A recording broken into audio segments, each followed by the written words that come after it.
चवन्नी वाले संग्राम के बाद अखिलेश ने चल दिया नया दाव। जयंत के गढ़ में नई सोशल इंजीनियरिंग तैयार, क्या छिड़ेगा महासंग्राम।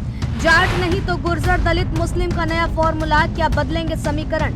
कैराना से लेकर मेरठ, मुजफ्फरनगर और सहारनपुर तक नई सियासी बिसात। इकरा हसन की बढ़ती पकड़ पर नजर, वेस्ट यूपी में किसका चलेगा जादू, जानिए। यूपी की राजनीति में कई बार एक बयान पूरे चुनावी समीकरण को बदल देता है। हाल ही में चवन्नी बयान को लेकर जो सियासी संग्राम छिड़ा, उसने पश्चिमी यूपी की राजनीति को फिर गर्म कर दिया है।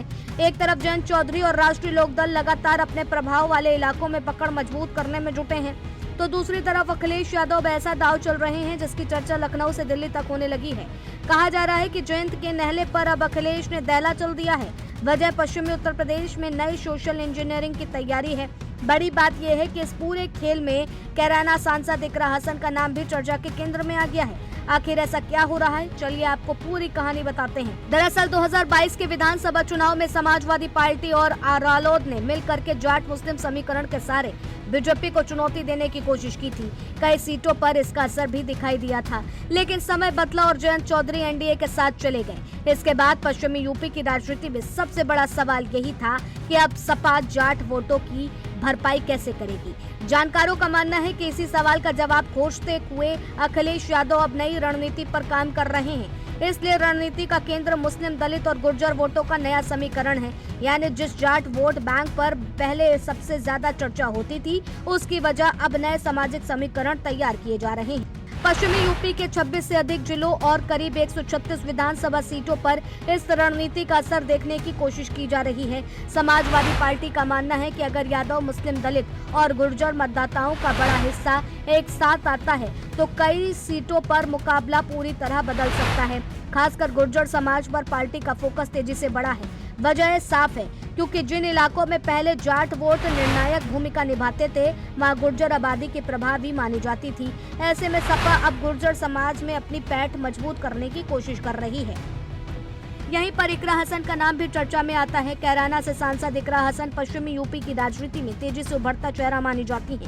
कैराना, शामली, मुजफ्फरनगर और आसपास के इलाकों में मुस्लिम समाज के बीच उनकी सक्रियता लगातार बढ़ी है। राजनीतिक विश्लेषकों का मानना है कि अगर समाजवादी पार्टी पश्चिमी यूपी में मुस्लिम वोटों को पहले तरह एकजुट रखने में सफल रहती है, तो इकरा हसन जैसे नेताओं की भूमिका काफी महत्वपूर्ण हो सकती है। लेकिन कहानी सिर्फ मुस्लिम वोटों तक सीमित नहीं है।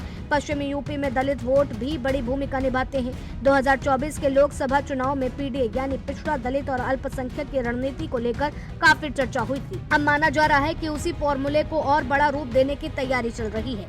हालांकि यह रास्ता आसान नहीं है। सबसे बड़ी चुनौती इन समुदाय को सिर्फ वोट के स्तर पर नहीं, बल्कि संगठन और नेतृत्व के स्तर पर भी साथ लाने की होगी।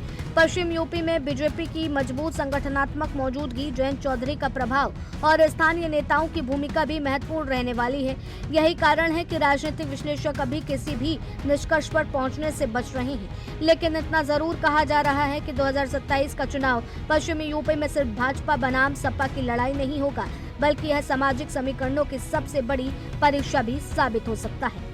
दिलचस्प बात यह है कि जब से चवन्नी विवाद जो है लगातार उस पर राजनीतिक बयानबाजी तेज हुई है, ऐसे में अलग अलग पक्षों पर, यानी कि दोनों पक्ष हो चाहे विपक्ष हो, उनके समर्थक वर्गों जो है अपने अपनी तरीके से मजबूती साधने की कोशिश कर रहा है।